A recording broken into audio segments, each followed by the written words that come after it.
اعوذ باللہ من الشیطان الرجیم بسم اللہ الرحمن الرحیم۔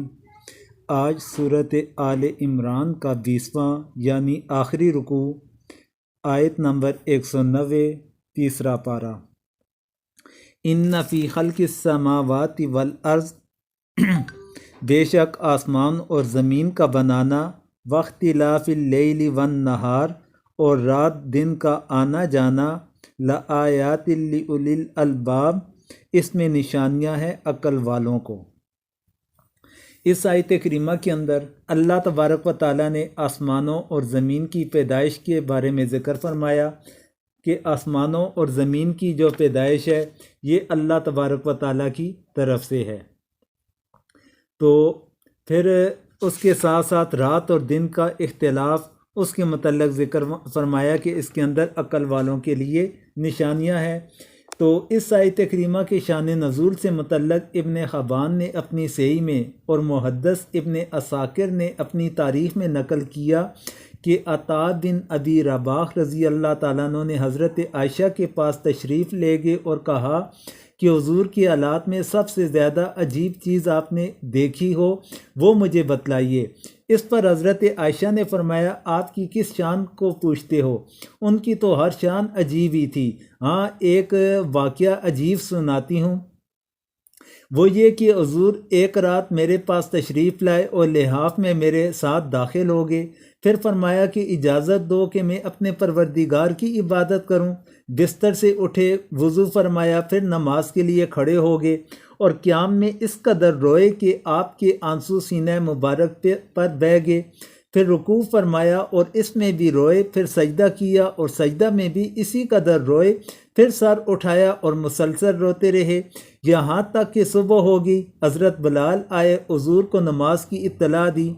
حضرت عائشہ فرماتی ہیں، میں نے عرض کیا حضور اس قدر کیوں گریہ فرماتے ہیں؟ اللہ تعالیٰ نے تو آپ کے اگلے پچھلے گناہ معاف فرما دیے۔ آپ نے فرمایا، تو کیا میں شکر گزار بندہ نہ بنوں اور شکریہ میں گریہ زاری کیوں نہ کروں، جب کہ اللہ تعالیٰ نے آج کی شب مجھ پر یہ آیت مبارکہ نازل فرمائی ہے، ان فی خلق السماوات والارض۔ اب یہاں پر پہلی بات تو یہ کہ خلق السماوات والارض سے کیا مراد ہے؟ خلق مصدر ہے جس کے معنی ایجاد و اختراع کے ہیں۔ معنی یہ ہوئے کہ آسمان اور زمین کے پیدا کرنے میں اللہ تعالیٰ کی بڑی نشانیاں ہیں، اس لیے اس میں تمام وہ مخلوقات اور مصنوعات باری تعالیٰ بھی داخل ہو جاتی ہیں جو آسمان اور زمین کے اندر ہیں۔ پھر ان مخلوقات میں قسم قسم کی مخلوقات ہیں جن میں ہر ایک کے خواص اور کیفیات علیحدہ علیحدہ ہیں، اور ہر مخلوق اپنے خالق کی پوری طرح نشاندہی کر رہی ہے۔ پھر اگر زیادہ غور کیا جائے تو سمجھ میں آتا ہے کہ سماوات میں تمام رفعتیں داخل ہیں اور ارض میں تمام پستیاں داخل ہیں۔ جس طرح اللہ تعالیٰ رفعتوں کا خالق ہے، اسی طرح پستیوں کا بھی خالق ہے۔ پھر دوسری بات یہ ہے کہ اختلاف لیل و نہار کی مختلف صورتیں ہو سکتی ہیں۔ لفظ اختلاف اس جگہ پر عربی کے اس محاورے سے ماخوذ ہے کہ اختلاف فلان فلانا، یعنی وہ شخص فلاں شخص کے بعد آیا۔ پس اختلاف اللیل والنہار کے معنی یہ ہوئے کہ رات جاتی ہے اور دن آتا ہے، اور دن جاتا ہے تو رات آتی ہے۔ اختلاف کے دوسرے معنی یہ بھی ہو سکتے ہیں کہ اختلاف سے زیادتی و کمی مراد لی جائے۔ سردیوں میں رات طویل ہوتی ہے اور دن چھوٹا ہوتا ہے، گرمیوں میں اس کے برعکس ہوتا ہے۔ اسی طرح رات دن میں تفاوت ملکوں کے تفاوت سے بھی ہوتا ہے۔ مثلا جو ممالک قطب شمالی سے قریب ہیں ان میں دن زیادہ طویل ہوتا ہے بنسبت ان شہروں کے جو قطب شمالی سے دور ہیں، اور ان امور میں سے ہر ایک اللہ تعالیٰ کی قدرت کاملہ پر روشن دلیل ہے۔ تو اب آیات، لفظ آیت، یہ آیات لفظ آیت کی جمع ہے اور یہ لفظ چند معنی کے لیے بولا جاتا ہے۔ آیات معجزات کو بھی کہا جاتا ہے، قرآن مجید کی آیات پر بھی اس کا اطلاق ہوتا ہے،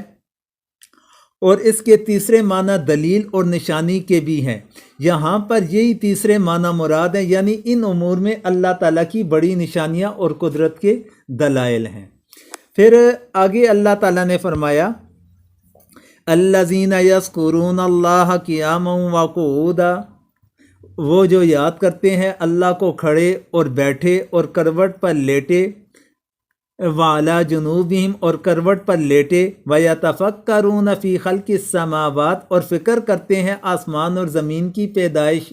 سماواتی آسمانوں کی پیدائش، والارضی اور زمین کی پیدائش، ربنا ما خلقت ھذا باطلا، کہتے ہیں اے رب ہمارے تو نے یہ عبث نہیں بنایا، سبحانک فقنا عذاب النار، تو پاک ہے سب عیبوں سے، سو ہم کو بچا دوزخ کے عذاب سے۔ اب اس آیت کریمہ کے اندر اللہ تبارک و تعالیٰ نے جو ذکر فرمایا کہ وہ لوگ کہ جو یاد کرتے ہیں اللہ تعالیٰ کو کھڑے بیٹھے کروٹ کے بل، اور غور و فکر کرتے ہیں آسمان اور زمین کے اندر، تو اس سے پہلے اللہ تعالیٰ نے پچھلی آیت کے آخر کے اندر ذکر فرمایا تھا کہ اس کے اندر نشانیاں ہیں عقل والوں کے لیے۔ اب عقل والے کون ہیں؟ کہ جو اللہ تبارک و تعالیٰ کو یاد کرتے ہیں، کھڑے بھی بیٹھے بھی کروٹ کے بال بھی۔ اس سے مراد یہ کہ ہر حالت اور ہر وقت اللہ تعالیٰ کی یاد کے اندر مشغول ہوں۔ اس سے معلوم ہوا کہ آج کی دنیا جس چیز کو عقل اور عقل مندی کا معیار سمجھ لیا ہے، وہ محض ایک دھوکہ ہے۔ کسی نے مال و دولت سمیٹ لینے کو عقل مندی قرار دیا، کسی نے مشینوں کے کل پرزے بنانے یا برق و باپ کو اصلی پاور سمجھ لینے کا نام عقل مندی رکھ لیا۔ لیکن عقل سلیم کی بات وہ ہے جو اللہ تعالیٰ کے انبیاء اور رسل لے کر آئے، علم و حکمت کے ذریعے سلسلہ اسباب میں ادنا سے اعلیٰ کی طرف ترقی کرتے ہوئے درمیانی مراحل کو نظر انداز کیا۔ خام مواد سے مشینوں تک اور مشینوں سے برق و باپ کی قوت تک تمہیں سائنس نے پہنچایا۔ عقل کا کام یہ ہے کہ ایک قدم اور آگے بڑھو تاکہ تمہیں یہ معلوم ہو کہ اصل کام نہ پانی کا ہے، نہ مٹی کا ہے، نہ لوہے کا ہے، نہ تانبے کا ہے، نہ مشین کا، نہ اس کے ذریعے پیدا کی ہوئی اسٹیم کا، بلکہ کام اس کا ہے جس نے آگ اور پانی اور ہوا کو پیدا کیا، جس کے ذریعے یہ برق و باپ تمہارے ہاتھ کے اندر آئی ہے۔ تو یہ چیز ہے کہ انسان جب غور و فکر کرتا ہے تو غور و فکر کے بعد وہ اس نتیجے کے اوپر پہنچتا ہے کہ اصل کمال تو اس ذات کا ہے جس نے یہ چیزیں بنائی ہیں۔ یہ اصل چیزیں بنانے والی ذات وہ اللہ تعالیٰ کی ہے۔ پھر اللہ تعالیٰ نے اس کائنات کے اندر کسی بھی چیز کو بیکار میں اللہ تعالیٰ نے کسی کو پیدا نہیں فرمایا،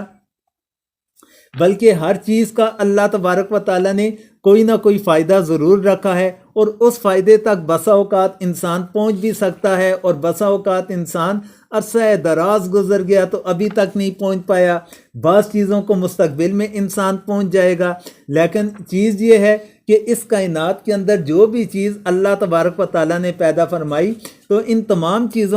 چیزوں میں سے کوئی بھی چیز بیکار نہیں پیدا فرمائی۔ آگے فرمایا ربنا انک من تدخل النار، اے ہمارے رب جس کو تو نے دوزخ میں ڈالا، فقط اخزیتہ، سو اس کو رسوا کر دیا، وما للظالمین من انصار، اور نہیں کوئی گناہ گاروں کا مددگار۔ یعنی کہ اللہ تبارک و تعالیٰ سے انسان دعا کرتا ہے کہ اے اللہ تو نے جس کو دوزخ کے اندر ڈال دیا سو اسے رسوا کر دیا، اور گناہ گاروں کا کوئی بھی مددگار نہ ہوگا۔ ربنا اننا سمینا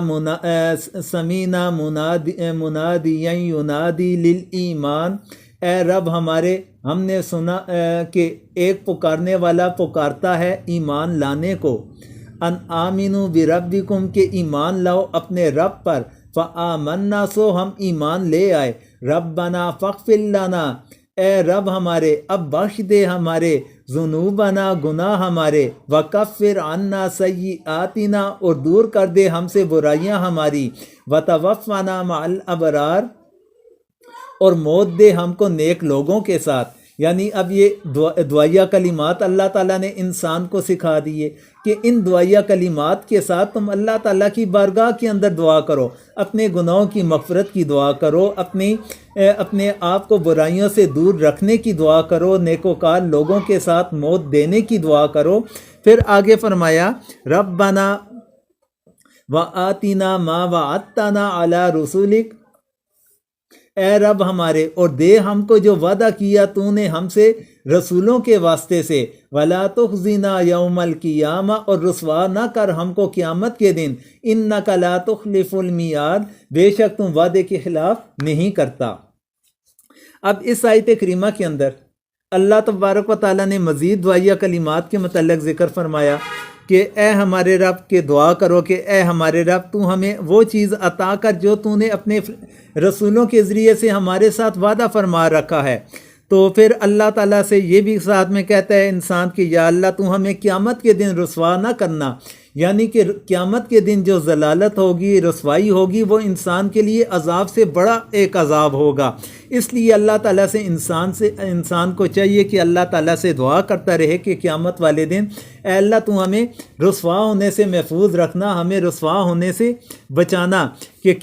کہ کہیں قیامت کے دن اے اللہ تو ہمیں رسوا نہ کر لینا، کیونکہ رسوائی بہت بڑی انسان کے لیے ضلالت ہوگی۔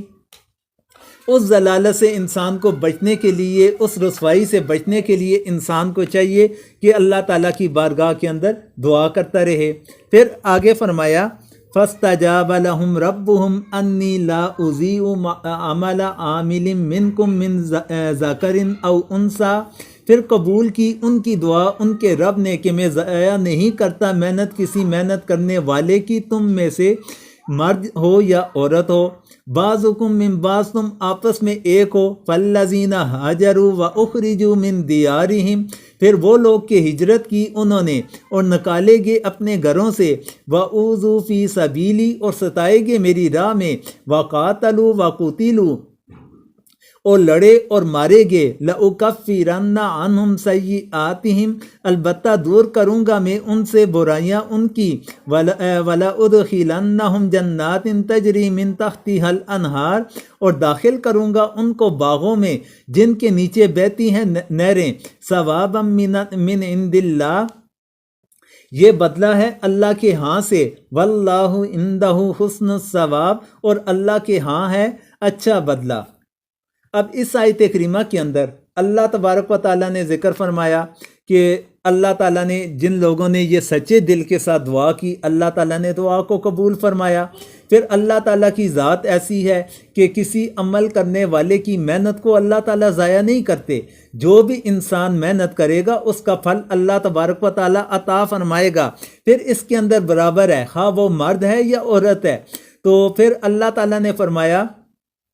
کہ وہ لوگ جنہوں نے ہجرت کی، اپنے گھروں سے نکالے گئے، ستائے گئے، میرے راستے کے اندر وہ لوگ لڑے اور مارے گئے، تو اللہ تبارک و تعالیٰ نے ان صحابہ کرام کی کہ جو صحابہ کرام مہاجرین تھے، یہاں پر خصوصیت کے ساتھ ان کے بارے میں ذکر فرما دیا کہ اللہ تبارک و تعالیٰ نے ان سے برائیوں کو اللہ تعالیٰ نے دور کر دیا اور انہیں جنت کے اندر داخل کیا جائے گا۔ پھر جنت کی اللہ تبارک و تعالیٰ نے کچھ صفات کے بارے میں ذکر فرمایا کہ ایسے باغ ہوں گے جن کے نیچے نہریں جاری ہوں گی، یہ اللہ تعالیٰ کے ہاں ان کے لیے بہت ہی بہترین اچھا بدلہ ہے۔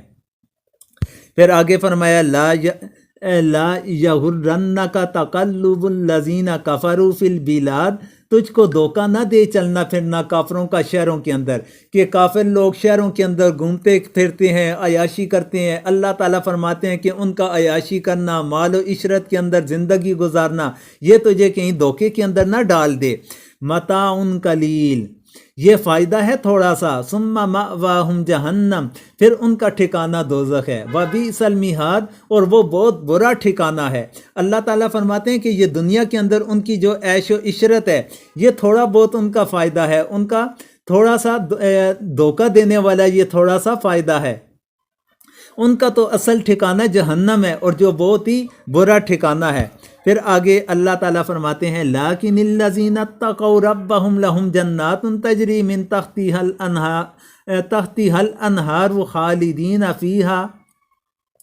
لیکن جو لوگ ڈرتے رہے اپنے رب سے، ان کے لیے باغ ہیں جن کے نیچے بہتی ہیں نہریں، ہمیشہ رہیں گے ان میں نزولا من عند اللہ، مہمانی ہے اللہ کے ہاں سے، وما عند اللہ خیر للابرار، اور جو اللہ کے ہاں ہے سو بہتر ہے نیک بختوں کے واسطے۔ اب کافروں کے عذاب کے بعد اللہ تبارک و تعالیٰ نے متقی لوگوں کے بارے میں ذکر فرمایا کہ جو لوگ تقوی اختیار کرنے والے ہیں ان کے لیے باغات ہوں گے جس کے نیچے نہریں بہتی ہوں گی، ہمیشہ اس کے اندر رہیں گے۔ پھر مہمان اہل ایمان ہوں گے، جو مہمان کرنے والی ہستی ہوگی وہ اللہ تبارک و تعالیٰ کی ذات ہوگی، اللہ تعالیٰ کے ہاں مہمان وہ ٹھہریں گے، اور جس کا اللہ تعالیٰ جس کا میزبان بن جائے، جس کی مہمان نوازی اللہ تعالیٰ کی ذات کرے، تو پھر اس کی کیا بات بنتی ہے۔ پھر آگے فرمایا وَإِنَّ مِنْ أَهْلِ الْكِتَابِ، اور کتاب والوں میں بعض وہ ہیں لَمَن يُؤْمِنُ بِاللَّهِ وَمَا أُنزِلَ إِلَيْكُمْ وَمَا أُنزِلَ إِلَيْهِمْ خَاشِعِينَ لِلَّهِ، جو ایمان لاتے ہیں اللہ پر اور جو اترا تمہاری طرف اور جو اترا ان کی طرف عاجزی کرتے ہوئے، لا یشترون بآیات اللہ ثمنا قلیلا، اللہ کے آگے نہیں خریدتے اللہ کی آیتوں پر مول تھوڑا، اولئک لہم اجرہم عند ربہم، یہی ہیں جن کے لیے مزدوری ہے ان کے رب کے ہاں، ان اللہ سریع الحساب، بے شک اللہ جل لیتا ہے حساب۔ اب یہاں پر ان اہل کتاب کی تعریف اللہ تبارک و تعالیٰ نے بیان فرمائی،